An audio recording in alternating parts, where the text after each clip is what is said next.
আমার খুবই পছন্দ কাঠগোলাপ। আর কাঠগোলাপ আমি যেখানে দেখতে পাই না কেন একটা ফুল নিতে লাগবে বা বেশ কয়েকটা ফুলেই আমি নেই। তো হ্যালো এভরিওয়ান, আসসালামু আলাইকুম। আজকের ভিডিওটা হচ্ছে কাঠগোলাপ নিয়ে।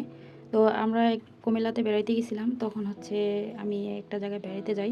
তো তখন এখানে আমি একটা কাঠগোলাপের গাছ দেখতে পাই। তো একটা কাঠগোলাপ পড়েছিল, ওইটা আমি নিছি। তো দেন এখানে আরেকটা সুন্দর জায়গা ছিল।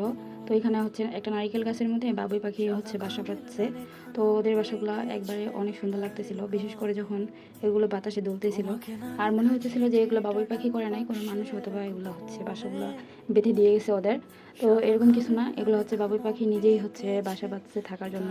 তো জায়গাটা অনেক বেশি সুন্দর ছিল। তো এখানেও আমি একটা কাঠগোলাপের ফুল দিয়ে ভিডিও করে নিলাম। তো এইভাবে কিন্তু ভিডিও করতে আমার অনেক বেশি ভালো লাগে, বিশেষ করে যেহেতু ফুল ফুল হইলে কোনো কথাই নেই। আর বিশেষ করে মেয়েরা আমরা অনেক ফুল প্রেমী হই। ফুল কিন্তু অনেক বেশি ভালো লাগে মেয়েদের কাছে, বিশেষ করে কাঠগোলাপ হইলে তো কোনো কথাই নেই। তো এই গোলাপি কালার কাঠগোলাপটা একটু বেশি সুন্দর ছিল। তো আমরা এখান থেকে অন্য একটা জায়গায় চলে যাই। ওইখানে যাই আমরা হচ্ছে নৌকায় উঠি।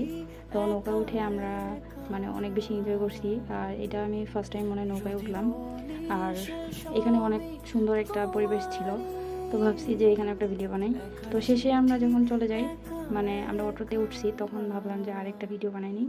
তো এইটা হচ্ছে শেষ ভিডিও ছিল কাঠগোলাপের। কাঠগোলাপ হাতে তখন সন্ধ্যা লেগে যেতেছে প্রায়।